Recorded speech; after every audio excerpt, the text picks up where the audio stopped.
cannot be allowed to leave this place. He would ruin everything.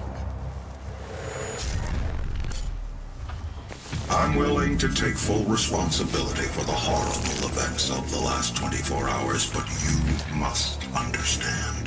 Our interest in their world was purely for the betterment of mankind. Everything has clearly gotten out of hand now, yes. But it was worth the risk, I assure you.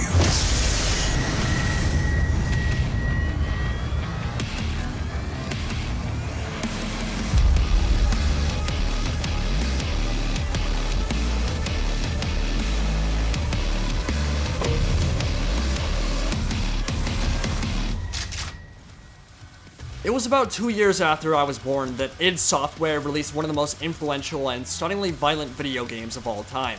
A title that would usher in a new wave of first-person shooters and help bring gaming into the modern age. The ripples this series left on gaming's history upon its meteoric introduction into popular culture can still be felt today.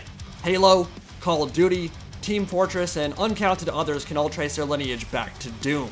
And many of the most popular first-person shooters on the market today owe a great debt to the work John Carmack and the id team put into revolutionizing the industry 25 years ago. But when a reboot to the series was confirmed for release in 2016, the first new Doom game in more than a decade, the announcement was met with a mix of excitement and trepidation. After all, one of the best ways to tarnish the legacy of a legendary series and ruin millions of childhoods in the process is to take a game they once loved and re-release it as a steaming pile of cacodemon crap. Nostalgia is a hell of a drug, and when you utterly desecrate the memories your fans have of playing, there's a fair chance you're gonna piss a lot of them off. Of course, it didn't exactly calm the community's fears when Bethesda refused to send out review copies before the game's launch, a sign that many took to mean id wasn't very confident in the final product. Combined with the fact that the multiplayer open beta was criticized heavily for being vanilla and downright unambitious, the weeks immediately before release were clouded by a fog of negativity, which shouldn't be that surprising. It is the internet after all. But on May 13th, 2016, Doom made landfall and shocked the gaming world once again. Channeling the spirit of the original, Doom was a smooth, fast-paced, visceral, and immensely satisfying experience that harkened back to the elements that made its predecessor so great, while successfully updating the formula and making it feel good in a modern age. No frills, no excess, no BS, just straight to business. Doom Guy was there to kick ass and chew bubblegum, and unfortunately for the mortally challenged of hell, he was all out of gum. Built on a foundation of high-octane fuel and pure testosterone, combat chess unfolded in real time as you scrambled to find the right combination of tools to quickly dispatch each demon before you were overwhelmed. And once you started getting halfway decent at the game, the pace really picked up as you became a whirling incarnation of death. When the game launched, I didn't have a whole lot of experience with the series, honestly. When I was a kid, I had played some Wolfenstein 3D and a ton of Chex Quest, which to this day remains the best kids' food promotion of all time. Seriously, try to argue that point with me and I will fight you in real life. There was nothing better than banishing Flenmoids from the surface of Bezoik on a sunny Saturday afternoon. But although Chex Quest and Wolfenstein are obviously very close cousins to the Doom series, they were not Doom incarnate. So I didn't have a lot of time with the series, and my own quest to try to get an early review copy obviously came to naught. But when I finally did get my hands on Doom 2016, suffice to say, I was pretty blown away. It was a refreshing, very manly experience that is probably best encompassed with a phrase spoken in the first 15 seconds of campaign. They are rage, brutal, without mercy. But you will be worse. Rip and tear until it is done. And that one simple quote sets the tone for the rest of the game. Your job is very straightforward. Sow fear in the legions of hell and carve through their ranks as they fall like wheat before the scythe. And that's what Doom Guy brings to the table. Pure, unadulterated badassery. A living incarnation of Rorschach's famous line. I'm not locked in here with you. You're locked in here with me. Yeah, that was a big scary Hell Knight crying in the background. Doom Guy is simply a force of nature on another level entirely. I mean, he's one of the most iconic protagonists in the history of video games, and he never utters a syllable. He never has to. His mere presence dominates the room. So when he strides into the moon base on Phobos, not much else is needed but the visceral reactions of the employees who see him in the flesh for the first time. Approaching the PFG 10,000.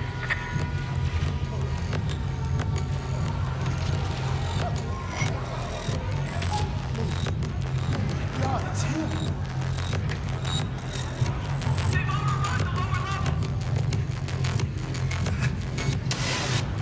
Corporate says we should let them through. What? Why?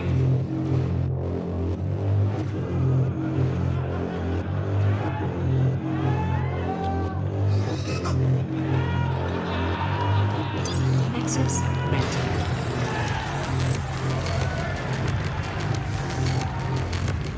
Hey, who are you? You can't be here.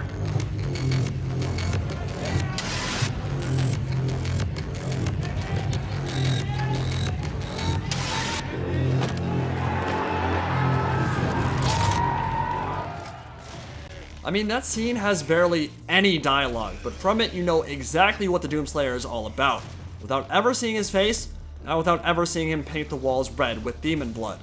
But even though the Doomslayer himself never speaks, there's actually a surprisingly decent story, and some really good voice acting coming out of the game's antagonists. Both Samuel Hayden and Olivia Pierce are very memorable characters even though they have minimal screen time, and the demons themselves are stars in their own right. When you first hear a summoner screech its hellish tongue as waves of enemies and argent energy crash towards you, with the moans of the unwilling filling the background, that sticks with you, or at least it did for me. And sound design, from the enemies to the voice acting, to even mundane stuff like the hum of argent accumulators and abandoned machinery, was one of the most pleasantly surprising things about the entire experience. It really immerses you in the setting, and with the backdrop of Mick Gordon's absolutely insane OST, it's kind of hard to go wrong. But while I could go on for hours about all the great things about Doom 2016, it certainly had its fair share of problems as well. The levels that had felt fresh and interesting in the first half of the game started to get a bit repetitive as we continuously transitioned from the UAC colony on Mars into the bowels of hell and back again. There was obviously a very clear aesthetic they were going for, and at the end of the day there is only so much that can be done visually with an industrial base built on Martian rock, but the reds, oranges, browns, and stainless steel backdrops of the setting lost some of their appeal as the fight continued down into the chasms of the Katangir Sanctum, and many of the battle arenas started to feel very familiar.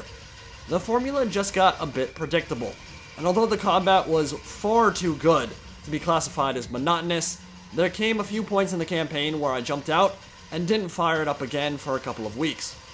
Along the same lines, the boss fights were solid and certainly felt classic in approach, but I found some of them a bit underwhelming, particularly the Spider Mastermind endgame, and as satisfying as it was to shove a BFG down its throat, I just felt like it was lacking something. Now, without a doubt, there were tons of ways to challenge yourself and improve, and like many other games I play, I found that removing the HUD made for an altogether more exciting and visually satisfying experience. And content like Ultra Nightmare Mode, if you're hardcore enough to give it a serious go, can provide hours of fun or frustration, depending on how you want to look at it. But needless to say, there were elements of map design, enemy variety, and particularly movement that I felt had some room to improve, regardless of how good they already were. Enter QuakeCon 2018, with one of the hypest game reveals I've ever had the pleasure of seeing.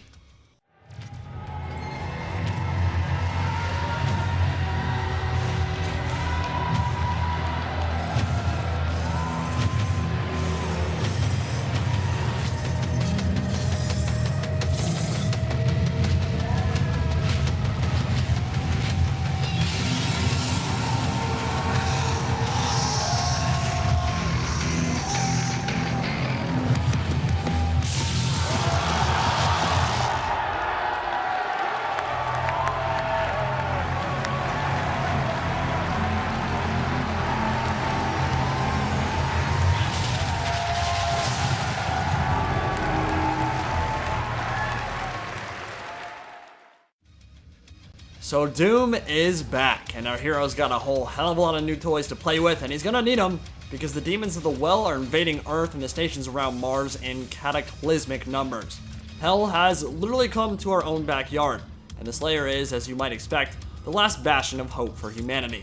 And from watching the entirety of the QuakeCon press conference, I can safely say that id are taking everything that made Doom 2016 a fantastic game and ratcheting it up to 11. If you're wondering what that sword was in that trailer, by the way, that was the Crucible, an artifact taken from Argent de Nur in the finale of the last game, and it will likely have some pretty big implications in the story going forward. As I mentioned previously, speed and mobility are incredibly important aspects of the Doom franchise. You want to feel quick and powerful and have the tools to weave through hordes of enemies while blowing them apart in style. And there will be a heavy emphasis on this in Doom Eternal, which has me really excited. One of the biggest additions is what you just saw, the meat hook, a grappling chain that attaches to the underbarrel of the super shotgun and allows the player to vault across chasms and close the gap into close range with any kind of demon they attack. But rather than being a tool used to interact with the environment itself, it can only latch on to actual demons, giving you a very quick way to enter melee range where chainsaws and shotguns are going to be super effective. And Mr. Slayer can also dash and climb walls now, giving him lateral and upwards mobility that he lacked in the first game. Even in this early build, looking really smooth and really fluid. I mean, movement in Doom 2016 was already very well done, I think, but these mechanics are going to open up a massive amount of options for players and how they choose to tackle engagements. And if you're thinking of ways to keep combat fresh and exciting, giving people the ability to literally pole vault across canyons while grappled to a one-eyed gas ball of evil is definitely near the top of that list. It's such a simple idea, but I think it's going to work wonders for Doom Eternal, and that's a big part of their design philosophy in a nutshell. It doesn't have to be complex or intricate, it just has to be fun and satisfying, and the meat hook represents that idea really well. As you just saw, glory kills are back with a vengeance and more brutal than ever, and the visuals have been adjusted pretty substantially to echo the original game, from the designs of the monsters to the power armor of the Doomslayer himself. But outside the shoddy grappler, he's still got a lot of new toys to play with. A shoulder-mounted grenade launcher can clear a room in a hurry, as you might expect, and it also doubles as a flamethrower, which will literally force enemies to drop armor shards when they're on fire and being shot.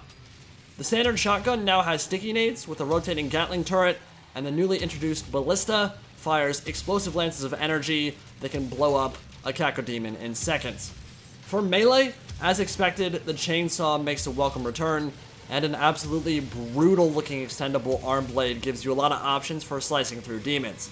Combat chess, or as the developers like to call the Doom Dance, which forces players to constantly shift weapons and tactics on the fly as the hordes descend on them, is going to play an even more central role in Doom Eternal. Whereas I believe the first game had around like 20 enemy types, the sequel will have more than 40. Bringing back the Arachnotron, Pain Elemental, and Archvile, while adding a bunch of new faces to the cast, including some called Marauders that actually wear Slayer armor.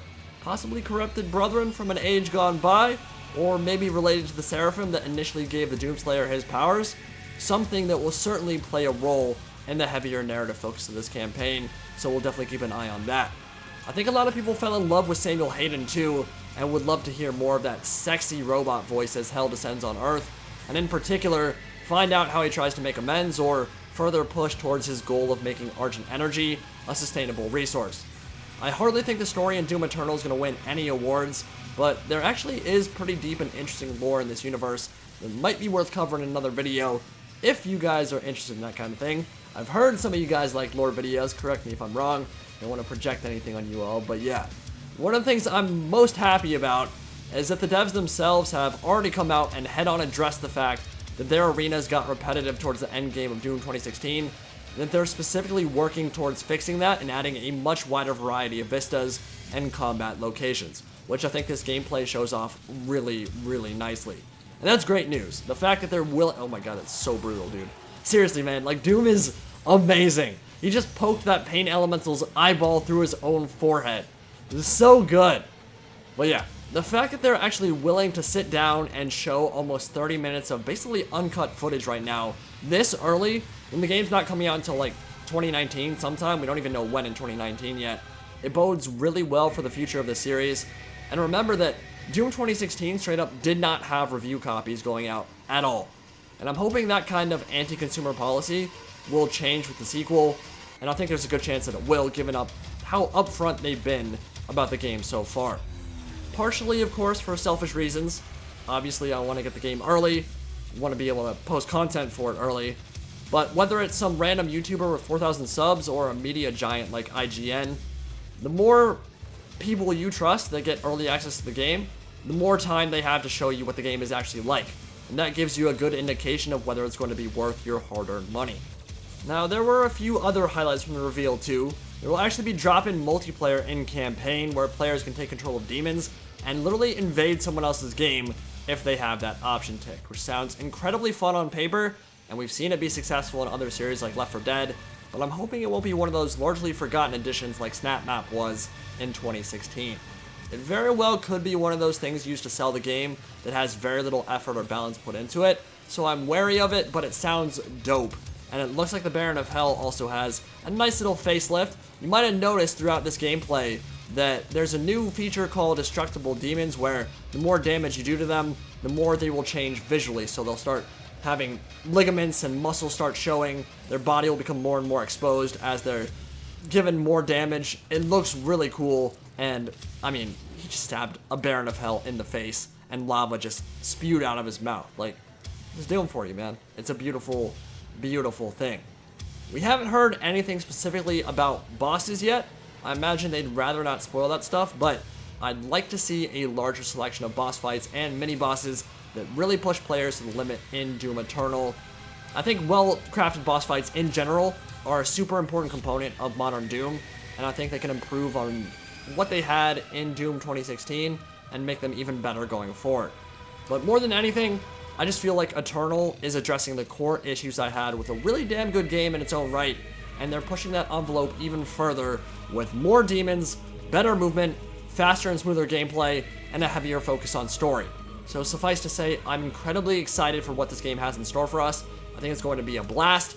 Unfortunately, I was at the Three Kingdoms event in San Francisco when QuakeCon happened, so I wasn't able to jump on the hype train quite when I wanted to. But moving forward, especially if you all take interest in my interest, I think it'd be really fun to cover news and show a bunch of gameplay on my channel for one of the best FPS series around. So hope you guys enjoyed this look at Doom, and I will see you all in the next video. Indie Pride, signing out for now.